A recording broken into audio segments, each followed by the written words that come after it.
Assalamualaikum warahmatullahi wabarakatuh. Halo semuanya, kenalkan nama saya Najla Maida Putri Husen dari kelas 9B.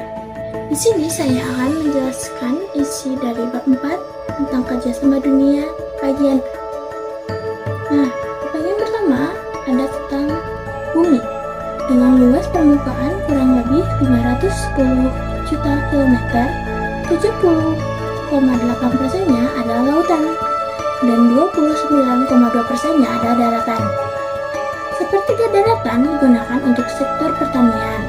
2/3 tertutup es, gurun, hutan, dan pegunungan. Selanjutnya ada benua Asia.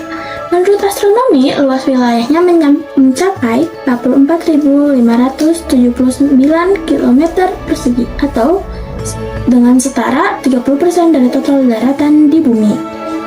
Lalu, menurut geografis, benua Asia terbagi menjadi 5 kawasan, yaitu benua Asia Tenggara, Asia Timur, Asia Barat, Asia Tengah, dan Asia Selatan, dengan iklim subtropis, tropis, dan sedang.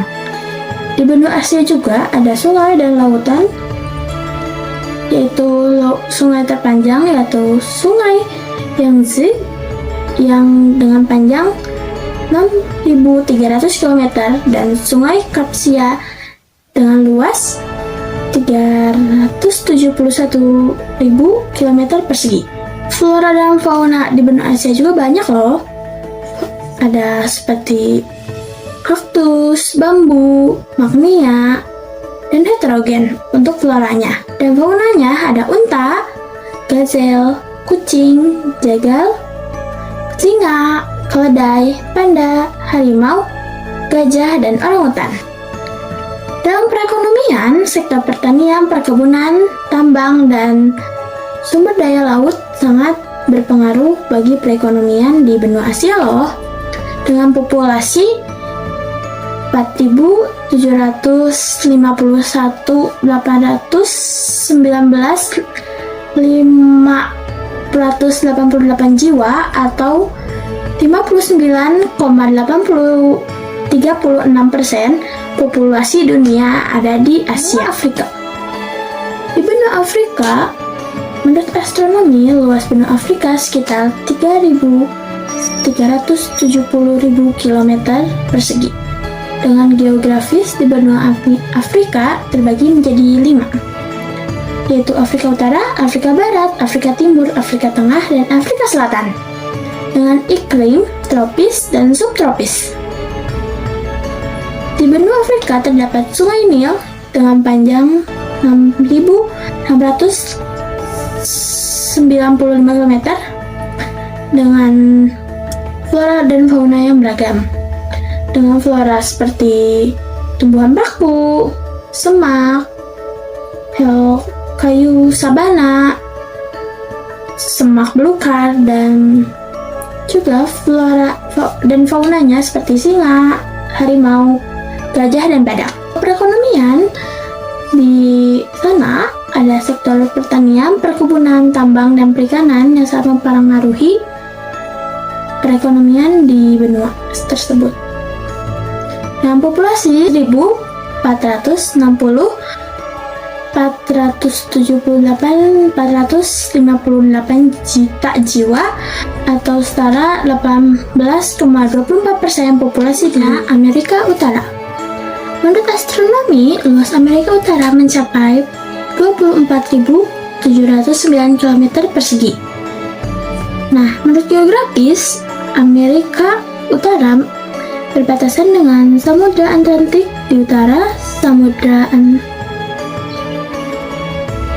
Atlantik Utara di timur, Laut Karbia di selatan, dan Samudra Pasifik Utara di barat. Dengan iklim dingin, sedang, subtropis, dan tropis. Flora faunanya juga lumayan beragam seperti pohon pinus, maharoni, dan agas. Dengan fauna beruang, bison, dan serigala. Nah, untuk perekonomian, sektor pertanian, perkebunan, peternakan, tambang, dan perikanan sangat mempengaruhi benua Amerika Utara. Dengan populasi 604.155 369 jiwa atau 7,55% populasi yang ada di Amerika Selatan.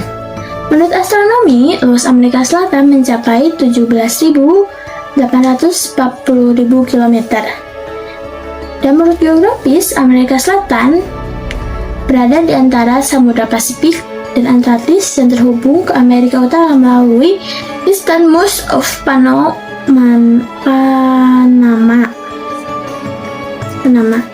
dengan iklim tropis, subtropis, sedang, dan kutub. Nah, flora fauna di Amerika Selatan lebih beragam loh. Untuk flora ada calico flower, Nelsa, Giant water lilies, dan cannonball tree. Untuk faunanya ada jaguar, sloth, linguma, alpaka, tapir, beruang, burung, toucans, armadillos, guinea, dan piranha. Nah, perekonomian di Amerika Selatan itu yang paling mempengaruhi adalah sektor pertanian, perkebunan, peternakan, tambang, dan perikanan. Amerika Selatan memiliki populasi 439.719 jiwa atau 5,49% dari populasi Eropa. Menurut astronomi, benua Eropa luasnya mencapai 10.180.000 km persegi. Dan geografis benua Eropa dibagi menjadi 4. Ada Eropa Utara, Eropa Barat, Eropa Timur, dan Eropa Selatan. Memiliki iklim subtropis, sedang, kutub, atau polar. Dengan wilayah pegunungan tua, daratan rendah, dan pegunungan liputan muda. Di sana terdapat sungai dan danau yang mungkin cukup terkenal seperti Sungai Volga dengan panjang 3.645 km dan Danau Ladoga dengan luas 18.130 km. Nah, untuk flora faunanya ada pohon ek, pinus, dan pohon cemara. Ada juga rusa kutub, serigala, berang-berang, rubah, burung, pavin, dan burung elang. Lalu, untuk sektor perekonomian di benua Eropa adalah sektor pertanian, tambang, dan perikanan yang sangat berpengaruh untuk perekonomian di benua Eropa. Dengan populasi 741.869.197 juta jiwa atau 9,7% populasi dunia. Ada benua Australia dengan luas geografis atau luas benua Australia mencapai 7.692.000 km persegi. Geografis di benua Australia dibagi menjadi Australasia, Melanesia, Mikronesia, dan Polynesia. Dengan iklim tropis, subtropis, dan sedang. Bisa juga memiliki sungai Murray dengan panjang 5.300 km. Flora faunanya juga lumayan beragam loh, dengan flora seperti eukaliptus, dan akasia. Dengan fauna platypus, kanguru, koala, wombat, dan emu.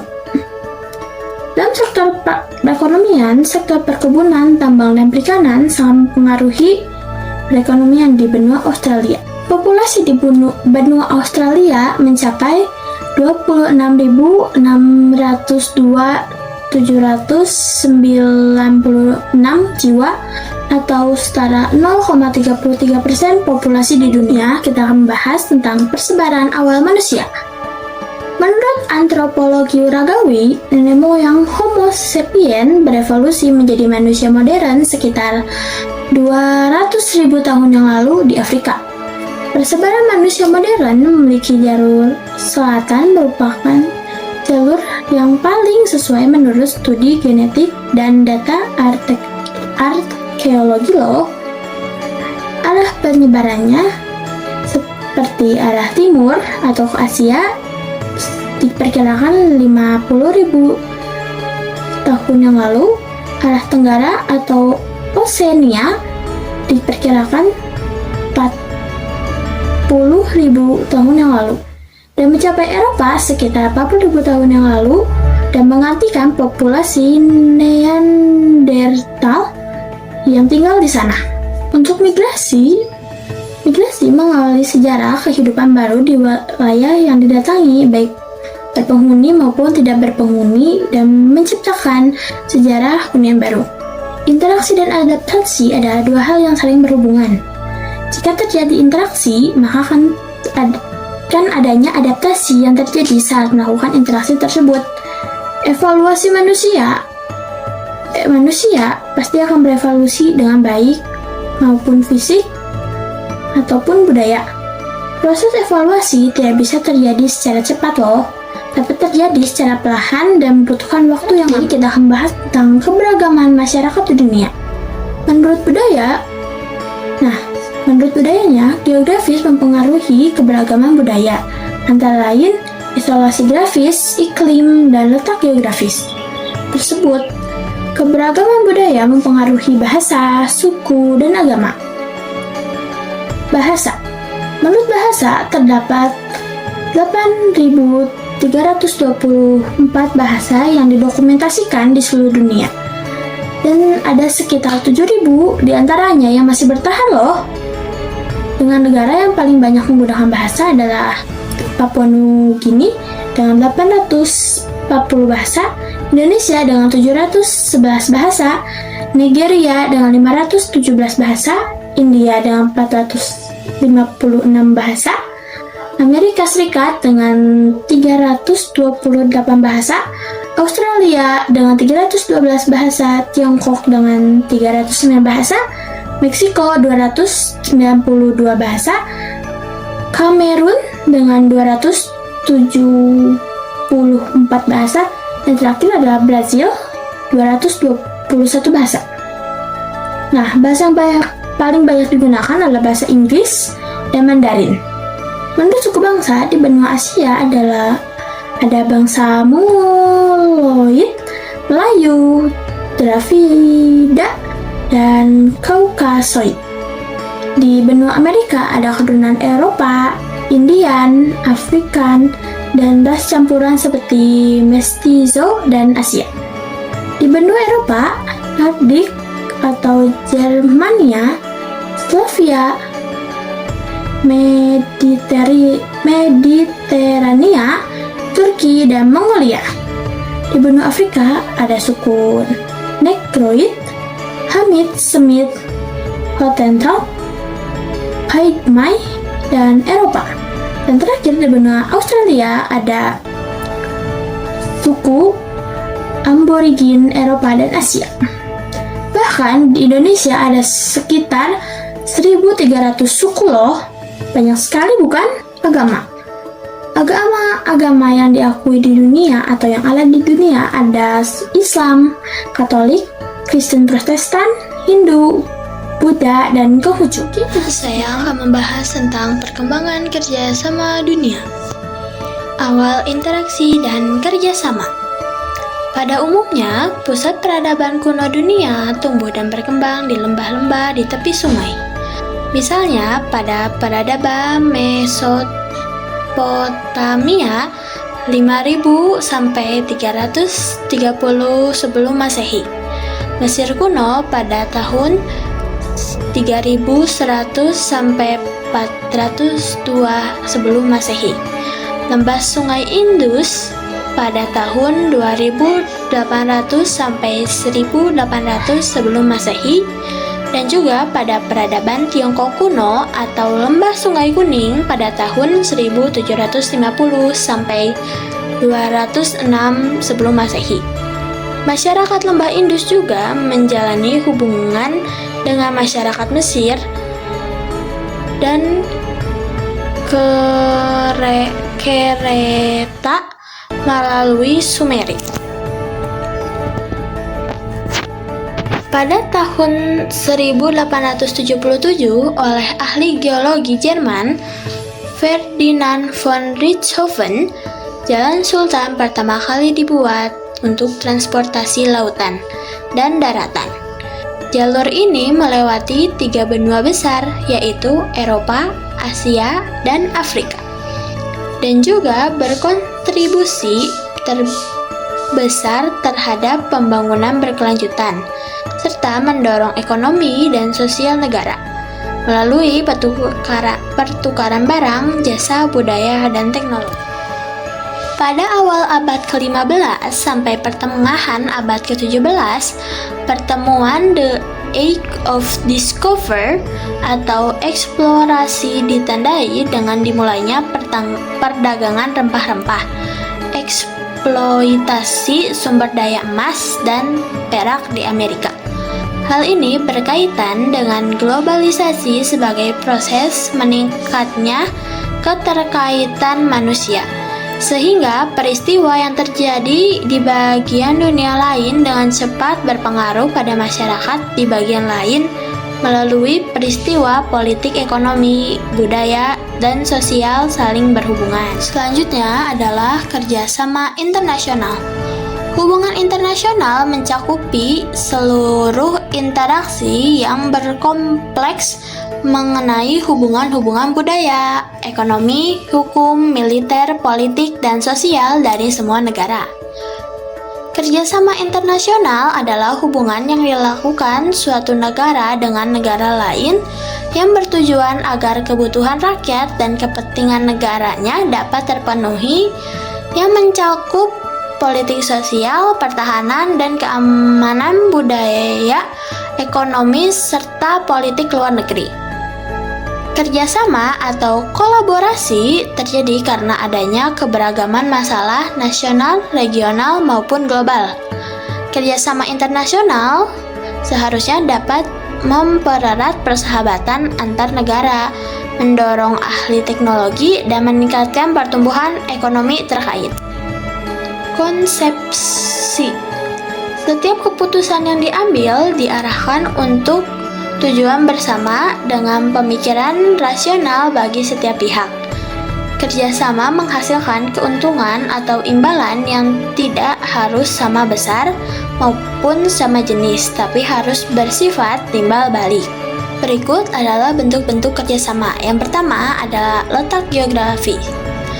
Kerjasama regional adalah bentuk kerjasama yang terjalin di antara beberapa negara di suatu kawasan.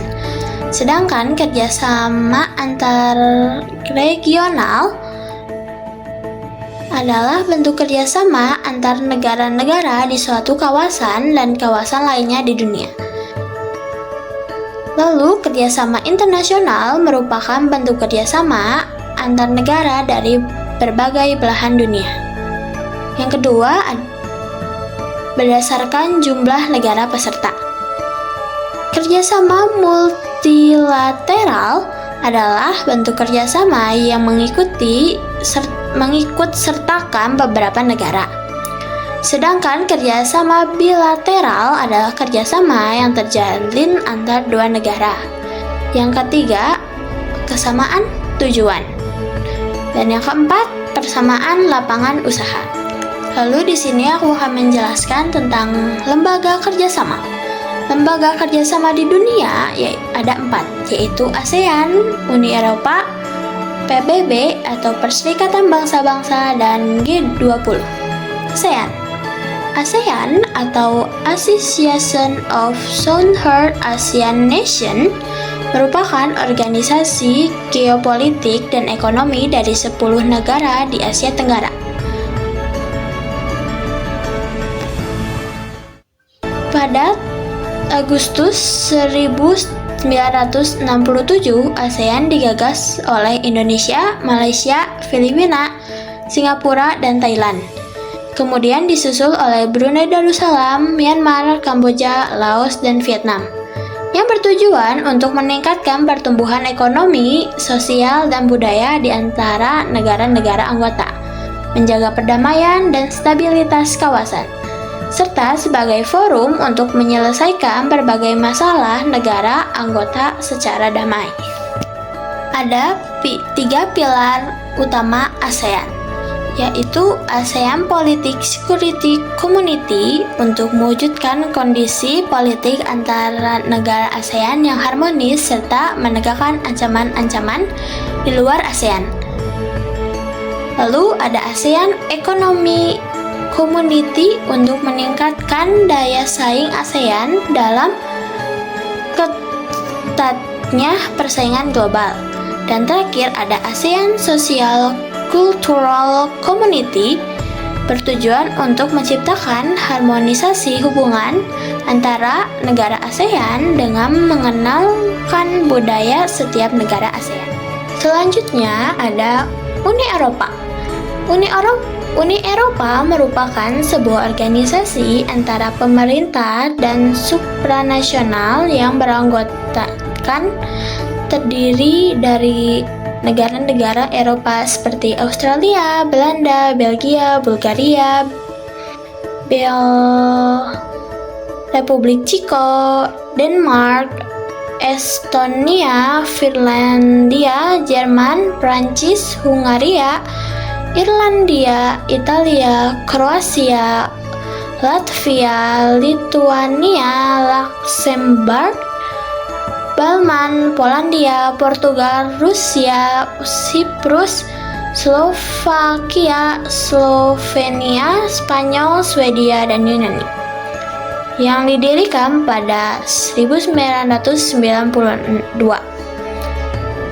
Pada sektor ini, real dibuat melalui pembentukan Komunitas Batu Bata dan Baja Eropa atau ECSC pada tahun 1951 oleh Haid Authority sebagai lembaga supranatural.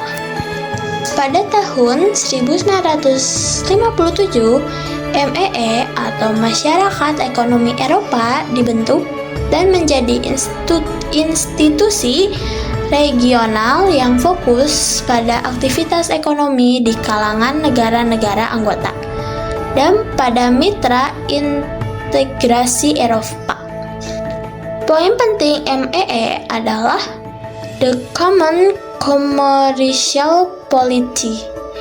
MEE adalah institusi yang bergerak di kawasan Eropa Barat yang kemudian memperluas jangkauan kerja ke kawasan Eropa lain dan luar kawasan Eropa. Dewan Eropa menjadi otoritas tertinggi Uni Eropa. Selain Dewan Eropa, Uni Eropa juga memiliki parlemen dan eksekutif. Selanjutnya ada Perserikatan Bangsa-Bangsa. Perserikatan Bangsa-Bangsa atau PBB merupakan organisasi internasional yang dibentuk sebagai pengganti Liga Bangsa-Bangsa atau LBB.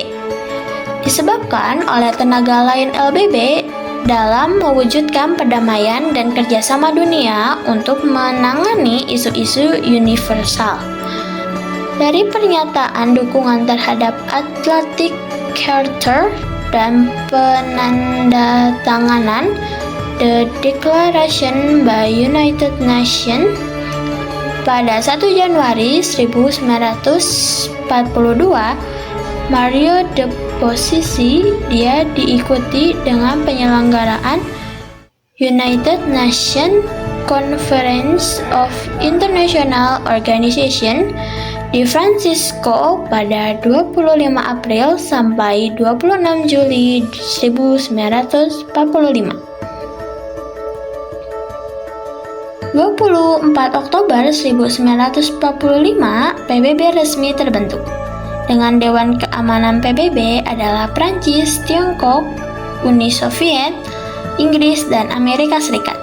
dan juga 46 negara lain untuk meratifikasi piagam PBB yang diadakan di Westerdam Call Center Hall di London pada Januari 1946. Ada sekitar 193 negara menjadi anggota PBB, dan Indonesia menjadi salah satu anggotanya. Markas besar PBB berasal di New York, Amerika Serikat. PBB juga memiliki kantor di Jenewa, Swiss, Wina, Australia, dan Nairobi, Kenya. Tujuan PBB: menjaga perdamaian dan keamanan nasional, mengembangkan hubungan persahabatan antar negara, mencapai kerjasama internasional, menjadi pusat harmonisasi, menyediakan bantuan kemanusiaan. Badan utama PBB ada Majelis Umum, Dewan Keamanan, Dewan Ekonomi dan Sosial, Sekretaris Jenderal, Mahkamah Peradilan Internasional, dan Dewan Perwakilan. Badan khusus PBB dalam aspek kehidupan ada UNESCO, WHO, ILO, dan FAO. Selanjutnya ada G20. G20 adalah forum utama kerjasama ekonomi internasional yang berperan penting dalam terbentuknya dan memperkuat arsitektur global dan tata kelola di semua isu-isu ekonomi utama internasional. G20 dibentuk pada 1999 untuk menangani krisis ekonomi Asia dengan 19 negara dan Uni Eropa. Pada tahun 2007 menjadi forum kepala negara atau pemerintahan segala krisis ekonomi dan keuangan global. G20 mengadakan pertemuan tiap tahun yang diagendakan untuk membahas perkembangan ekonomi dunia, termasuk progres kerjasama yang telah disepakati dalam pertemuan forum G20. Pada tahun 2022, Indonesia menjadi tuan rumah KTT atau Konferensi Tingkat Tinggi. Ada 3 pilar utama yang dirancang pemerintah Indonesia, yaitu transformasi digital ekonomi, transisi energi yang berkelanjutan, dan arsitektur kesehatan global. Anggota PBB ada Afrika Selatan, Amerika Serikat, Arab Saudi, Argentina, Brazil, India, Indonesia, Italia, Jepang, Jerman, Kanada, Prancis, Republik Korea, Rusia, Tiongkok, Turki, dan Uni Eropa. Selanjutnya adalah tujuan pembangunan berkelanjutan. Tujuan pembangunan berkelanjutan. Gagasan mengenai pembangunan berkelanjutan ada 3. Yang pertama, pada tahun 1978, World Commission of Environment and Development atau WCED menerbitkan buku berjudul Our Common Future. Yang kedua, pada tahun 1992, PBB mendirikan badan khusus untuk mengatasi permasalahan lingkungan dengan nama United Nations Environmental Program. Dan pada tahun 2000 sebanyak 186 negara mendeklarasikan program Millennium Development Goals atau MDGs, atau juga tujuan pembangunan milenium TPM. Dalam KTT Bumi 3 yang diadakan di Rio-Tik pada 2012 juga dibahas mengenai pelaksanaan pembangunan berkelanjutan, disebut global, regional, dan nasional. Dokumen berjudul The Future We Want berisi kesepakatan bersama atas pandangan terhadap masa depan yang diharapkan oleh dunia untuk mewujudkan pembangunan berkelanjutan yang memuat isu utama. 25 September 2015, di markas PBB, pemimpin-pemimpin dunia resmi mengesahkan agenda tujuan pembangunan berkelanjutan dengan tema "Mau jadi mengubah masa depan kita, Agenda 2030 untuk Pembangunan Berkelanjutan". PBB yang berisi 17 tujuan dan 169 target untuk 15 tahun yang berlaku pada tahun 2016 sampai 2030, yang bertujuan menciptakan dunia yang lebih berkelanjutan, inklusif, dan adil bagi semua, sambil menjaga lingkungan alam, mengatasi tantangan global seperti perubahan iklim, ketidaksetaraan sosial, ketidakadilan, dan kekurangan sumber daya. Agenda ini mempunyai dampak signifikan dalam pembentukan kebijakan, praktis bisnis, dan kesadaran masyarakat global terkait pentingnya berkelanjutan dan pelestarian lingkungan. Selanjutnya, isi tujuan pembangunan. Agenda dalam tujuan pembangunan berkelanjutan dibuat berdasarkan komitmen dari 193 negara di dunia, termasuk Indonesia.